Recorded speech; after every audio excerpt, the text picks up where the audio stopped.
And welcome back to Jeff Koinange live here at Citizen Television, talking issues that are pertinent to our country moving forward. We call it the state of the nation. Who better than religious leaders? Right, Rev Thegu Mutahi, he's a moderator of the PCEA. Right next to him, Bishop Callisto Odede. He's a presiding bishop at CITAM. Right next to him is Sheikh Ibrahim Lethome. He's a Muslim scholar. And right next to me is Reverend Jackson Olisapete, Archbishop ACK. Gentlemen, I think the hottest topic during the break time was Haiti. So let's go to that right away. Deploying 1,000 police officers to Haiti. I mean, do people even know where Haiti is on the map? Sheikh, you're the one who... That small island somewhere in the West Indies. Caribbean. We know it of gangs, drug, warlords and the rest. That's how we're sending our boys and girls. Jeff, wrong decision, wrong timing. Is that a priority? Where was it discussed? And then we agreed that as Kenyans, we think we can do that. And then, what is of more concern to me, Jeff, is this. There is no problem helping a neighbor who is in trouble. But you first take care of yourself. Look at the kind of insecurity that Kenyans are going through. Look at what happened today in Sondu. Yeah. Look at what is happening in Boni Forest. 1,000 police officers. Jeff, I'm saying no, wrong decision.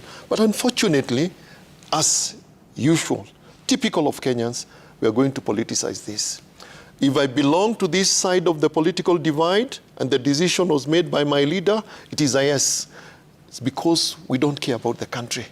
This is the time our leaders should stand up to be counted.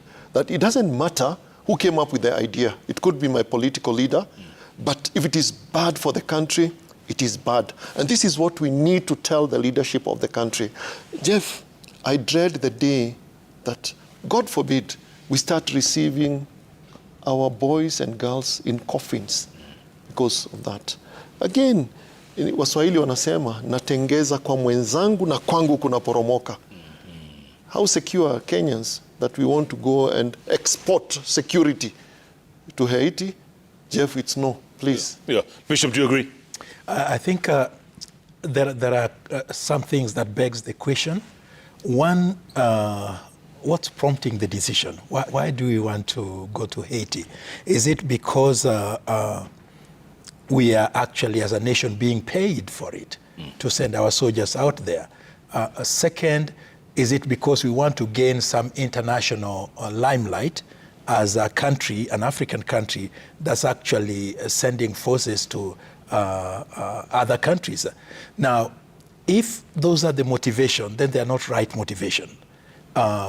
If we were being called upon by the people of Haiti themselves, asking us, please come, let's have a relationship, you are close of kin, we used to be Africans who are taken away as slaves, and let's just engage together and come and help us. That's different. If Western organizations are the ones saying, Kenyan forces go to Haiti, then the source of that invitation is also a wrong source. Yeah. And we need just to look at it and examine. So the question of who is funding the entire expedition, what are we getting out of it as a nation? Is it because we want to be visible internationally? And what are the processes that are involved in making the decision in the country to send our policemen out of the country? Are we going to take that to Parliament, and will Parliament be sensitive enough to vote and say, no, this time round, it's not a direction we want our people to go? Or will we be voting party-like simply because it has come out of a party? I think there are a number of things that begs the question in terms of both the process and in terms of the outcome and in terms of the benefit to the nation. Absolutely. And right, Reverend, it looks like some Western powers are pushing Kenya to lead this force. And you wonder, some of those Western powers are a few miles away from Haiti. Why not send their troops or their policemen? Jeff, the joke on the street is that we send our soldiers to Haiti, they come back maiti. Maiti. For sure, what you're saying is right, that some other people caused that problem in Haiti. They have been selling arms. There are no arms that are manufactured in Haiti. They are manufactured in another country, a superpower, and then they are taken there, those are the people who should fix that problem. Otherwise, how does it concern us as Kenyans that something is wrong in Haiti, a country we do not trade with, a country where we do not share a boundary? The much we can do as religious leaders is offer prayers for them, because we pray for peace of the entire world. But in terms of us going to fix it, I think we need to be sensitized. We need to be, someone needs to explain, before such a decision of such magnitude is made, we need to be sensitized and told why. Right now, I don't think anybody knows. Even those who are saying they support, I'm not sure they would sit here and explain to us why we should go to Haiti. Other than the hearing that maybe there will be money. I don't know whether it will be money to the soldiers or money to the country. We are also not sure about it. But when you look at it from all angles, it doesn't make sense as to why we should send our sons and daughters to such a country many of us are just trying to understand now. We may not even know where actually Haiti is. Yeah. We may not actually know what has caused the problems there.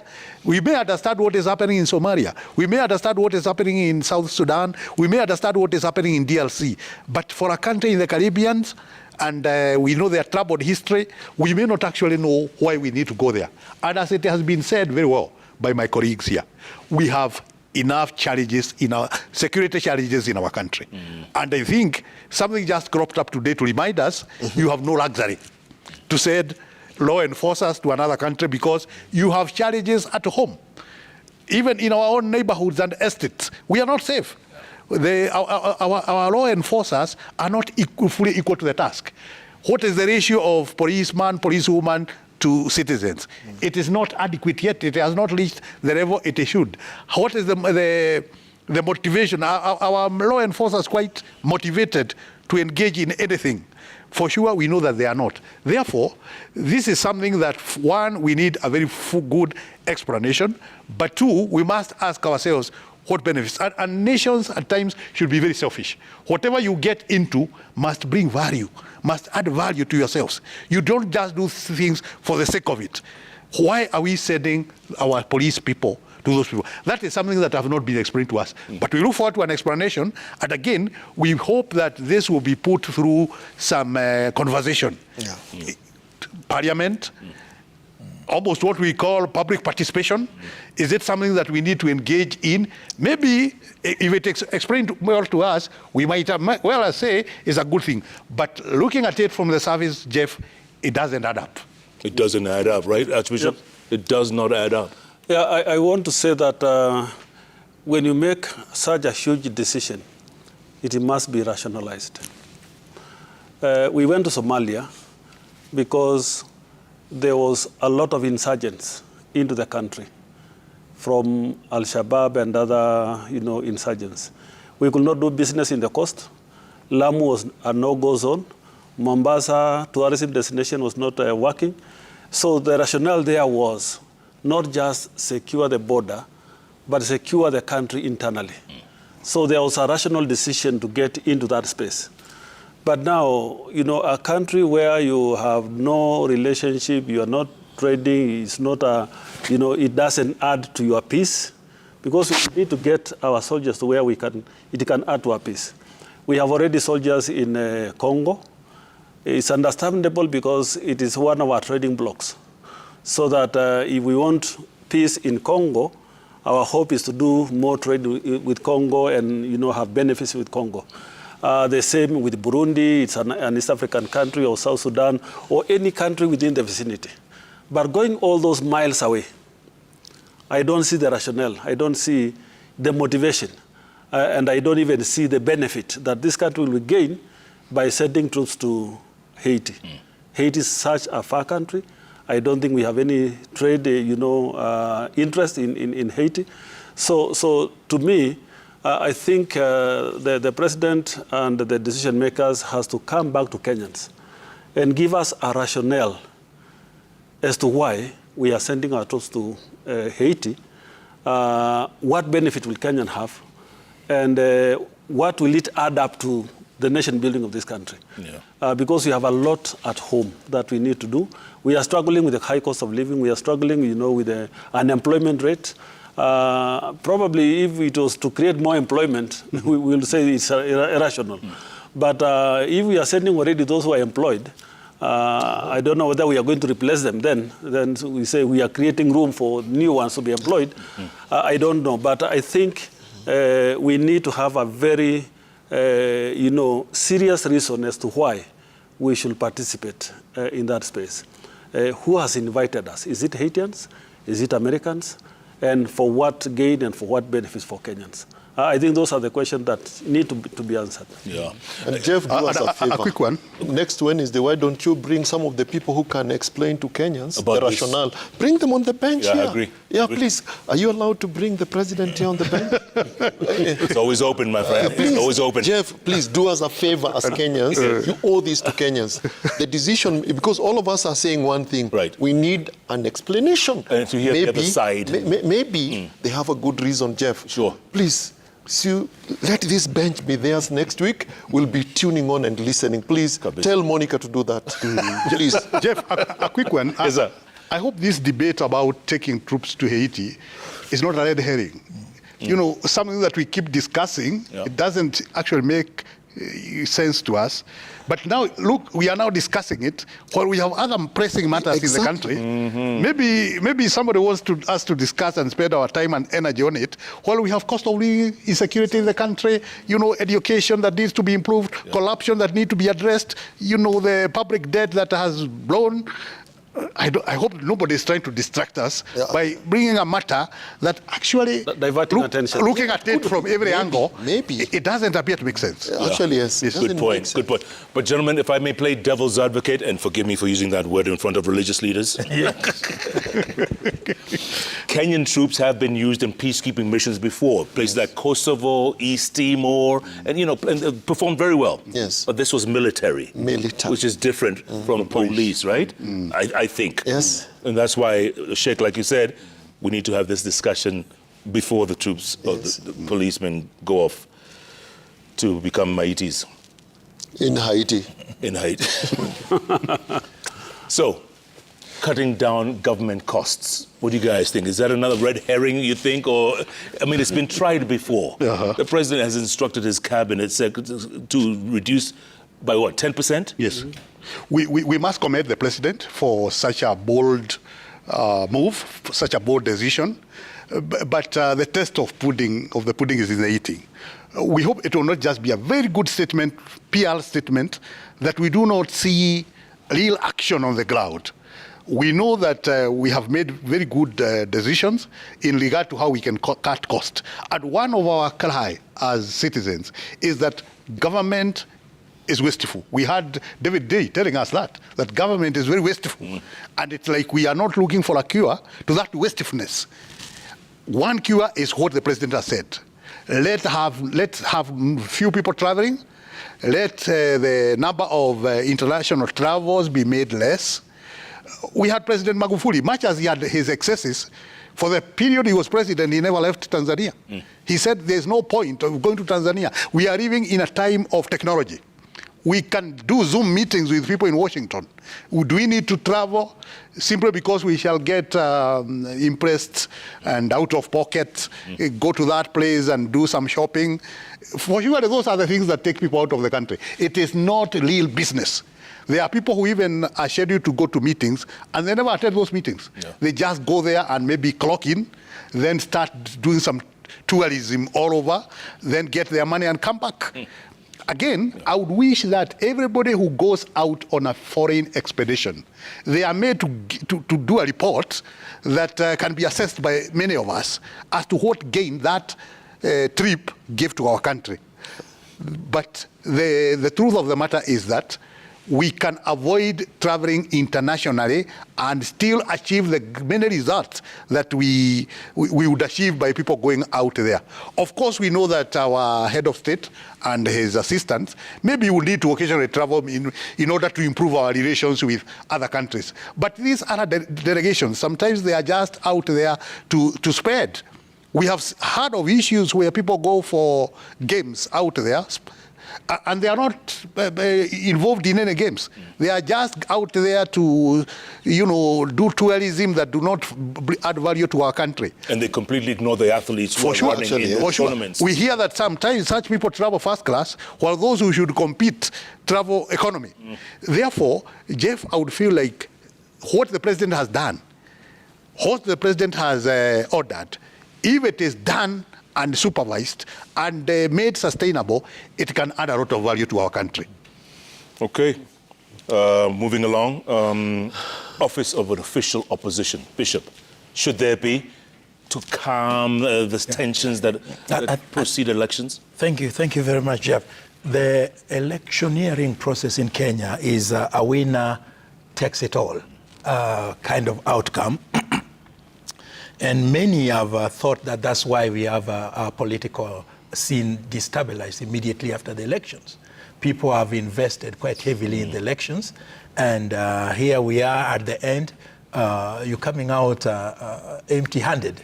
So the ability to be able to bring about a stabilized outcome of the election, knowing that even if I do not become the president, but I was a leader of an opposition, I'd actually have an office where I will have a very well-defined role of checking on the government. Yes.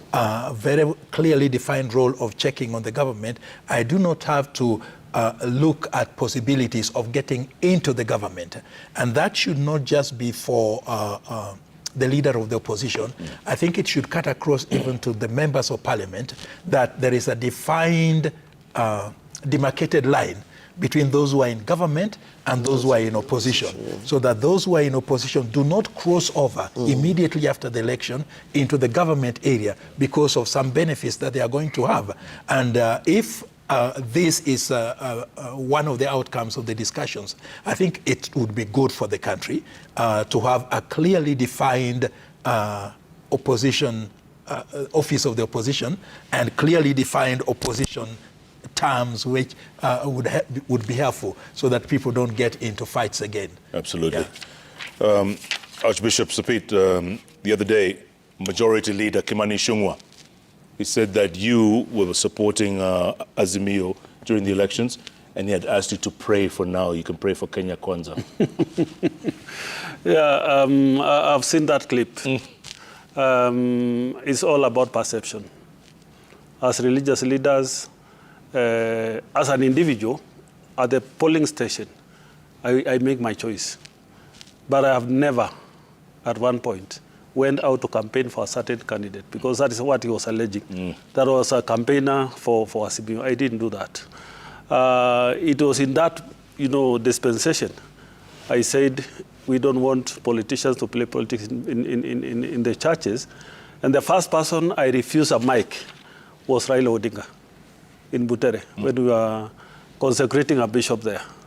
And I said it is general for all politicians, let them play politics outside of the church, not inside the churches. So for him to allege that, I think it was just a desperate situation for him, because what I was raising in the synod was the high cost of living. We address issues of education and where we feel as a church. We even, address the whole issue of wastage in government. And therefore, he said I'm a mouthpiece of somebody, which is not true. The country know that when the elections results were announced, I was the one who prayed when Kenya Kwanza was declared a winner. Yes, that's true. And I prayed for the country, and I was the one who, spoke in a very short moment to calm the country and say, when a decision is made, it is made. Actually, that day, if it was not announced, we are going to face a crisis, a constitutional crisis, because that was the very last day. Correct. So we stand for the country, and irrespective of who is in power or who is not in power. But it's the responsibility of the church to point out where we feel is not right. And if that earns us, the kind of blame game that, you speak for this or for that. And for heaven's sake, they can even check my communication. I've never spoken to Raila Odinga since the election, even a single day. So they can check. where my allegiance is. But this is not a platform for me to defend myself, but because you raised a question, yes. I can just sympathize with him in the kind of, imagination he has, because we are not a government in waiting. We are not the opposition. We criticize to make the government improve, not to pull it down. The opposition will want to pull it down. That's not our role. Our role is to say, this area is not working, this area you are working well, here you are not working perfectly well. So I think for us as church, we should not be cowed by whatever sentiments that are being said. We will keep on raising issues. I'm the Archbishop of the Anglican Church of Kenya, and I don't sit in Nairobi. I go across the country to dioceses, so I know exactly what Kenyans are going through, not from hearsay, but from being in their villages, taking tea from their kitchens, because I visit them as part of my pastoral visitation to those areas. So when I speak, I'm not speaking from hearsay. I don't even speak because of what I saw in the newspapers or you people in the media announcing. I speak from first-hand information because I am there at the grassroots. Absolutely. Yeah. Speaking of the voice of the church and being heard, Bishop, do you think the church is being heard? Do you think religious leaders are being heard? I think religious leaders are speaking.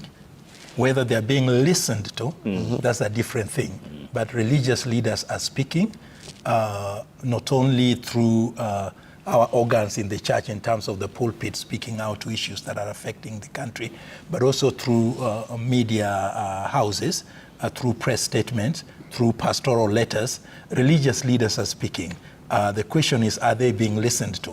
And that's a question that is difficult to answer, because if some of the things that the religious leaders are saying, touching on the country, were listened to, I think we may have made better progress in some areas. Yeah. Sheikh, you agree? Are they being listened to? No, again, I want to agree with the Reverend. And before that, as you're talking to Archbishop Olesapit about the perception out there, I don't know why you're forgetting, Jeff, but even some media houses were also accused of taking sides. Yeah. You were not spared that. Correct. That should not silence you. You should continue doing your work. So I want to agree with the Archbishop that we should continue doing what we must do. The media has to continue doing what it must do, regardless of whatever the perception that you're going to create there. Put country first. About speaking and being listened to, those are two different things. I think we have a duty, we have a God-sent duty to talk. When things are wrong, we have to say that this is wrong. Actually, according to the teachings of Islam, we are told, whoever amongst you sees an evil thing, then change it with your hands if you can. From where we sit, we can't do that. We have those people we have entrusted with the instruments of power in this country. They are the ones who are supposed to do that. Poverty is evil. People dying of hunger is evil. They need to do something. And I'll tell them from here, they're answerable before the Almighty. God is watching them. And sooner than later, they will stand before God and they'll be asked for that, because this is a trust. Then if you're not able to do something with your hands to change that which is evil, then speak against it. And this is what we are doing. And we'll continue speaking, whether they listen or not. We'll continue speaking. And I like the stand that was taken by the church and the religious institution, that we are not going to allow politicians to use the religious platforms for political ends. And we should continue doing that, continue talking about it. The least expected of us, Jeff, is just keep quiet and do nothing. Yeah. We must do something. So for any religious leader, I'm speaking for myself and other religious leaders, we have to continue talking. Every opportunity we get, we must continue talking, because this is the voice of God speaking. We do not have any vested political interest. It is the country. And I keep on telling people, the moment you accept to be a religious leader, it means now you are the custodian of the message of God, and you have that responsibility to make sure, doesn't matter how high a person is in the political positions in the country, you have to talk to them. And Jeff, Don't you see these people when they need the religious leaders coming to kneel down in front of them, pray for them? So they recognize the power of religion. And I think we should make use of that power of religion. I've seen some of them crying in front of bishops and pastors and the rest. So we should make use of that. So we'll continue talking, Jeff, and you continue also talking. Absolutely. You've always said the moment we stop talking is the moment we start fighting. We don't want to fight. No, we don't. Right, Reverend, real quick, did the church at some point lose its prophetic voice, and has it regained it? Well, I wouldn't say we ever lost our voice. It may have become mild, but it has remained intact. We have spoken, and I would wish going forward we would also, work together with the media, because sometimes our voice may not be heard. Suppose you hadn't given us this forum, the kind of great ideas I've had here would not have reached our leaders, they would not have reached our people. Therefore, we need, I think, to work together with the media, because the church has been speaking all through. Of course, we cannot forget that sometimes every institution has its shortcomings. There could be times that maybe as leaders, we may have not spoken strongly enough, or even sometimes there could be leaders who have been compromised and spoken prophecy that is not true. But even if you read scripture, you'll find there are times that there are prophets who would be paid to say what the authorities or people would want to hear. But in many cases, when I try to listen to many of our church leaders, I find them very bold. I find them very truthful. It's only that sometimes the voice does not go beyond the pulpits or the places they convey it. Otherwise, all through, I've had church leaders. I've had our Muslim brothers speaking very strongly on issues that touch on Kenyans. This has been going on. We need to do better. But sometimes I would say, sometimes even the media, when maybe they come to our sanctuaries, our places of worship, sometimes they also focus too much on what the politicians are saying, and they ignore what we say as religious leaders. We may have a lot to say and shape the nation, but the moment it's not picked up by the cameras, nobody will ever know. And what will tell you that we speak is the kind of reactions that you hear thereafter. I'm sure after this session, there will be reactions from politicians that look at these leaders, look at what they are saying, look at the criticism that they are subjecting us to. Yet we are doing this out of love. If we never loved this nation, we would be quiet and let this go to the dogs. But we are going as much as possible to tell our leaders, because we interact with people down there, this is what Kenyans are going through. Therefore, I would say we have never lost our voice, and we should never lose it. Absolutely. Gentlemen, it's almost midnight. Goodness. Cinderella might turn into... Let's look at the magic ball real quick, and then we can all go to bed. What do you say? Yeah. Thank you. Thank you. Nyantika Chester says, I was a kid then, but I vividly remember the days the church and religious leaders criticized and checked the excesses of the executive political class in the late 1980s and early 1990s. What did your guests learn from the likes of Bishop Muge or Cool et al.? Archbishop? Yeah, they spoke in their time, but we can always remember that season was a very unique season for Kenya. There was no political parties. The church was the only voice, and even the media was not allowed to speak. Yeah. So everybody was reporting what was said in the pulpit that time. It is not that the church is not speaking today, but the space has been expanded, and there are many, many noises out there. Absolutely. But we are still among the noises. Okay. Very good. Next. Bushuru says, politics has no relation to morals. The clergy knows well. Wow. Gilikoech, we must condemn the ethnic violence at our borders with the strongest terms possible. It should be a thing of the past. We need each other. Tomorrow, if not today, our children will meet either in universities or offices. Let's not destroy the harmony. Good. Mukurweni J says, the head of a matchstick is the most lethal part of the matchstick. The Sondu Clash's matchstick head might be the politicians who spew venom, explicit and incitement for political expedience. And Engineer Lazaro says religious community should stick to their role of giving directions. They are the voice of the voiceless and the power to the vulnerables. They shouldn't be partisan with either of the opposition or the regime. Quite true. That's right, actually. Yeah. Yes. And Tika Chester says, it is good to be a brother's keeper as encouraged in the holy books.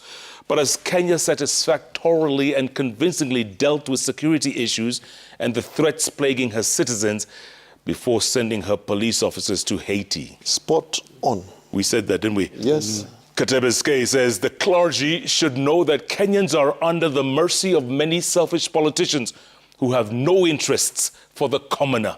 Nothing but prayer and dua. No, tie the camel. Even as we pray, we must tie the camel. Do what we can, even as we pray to God.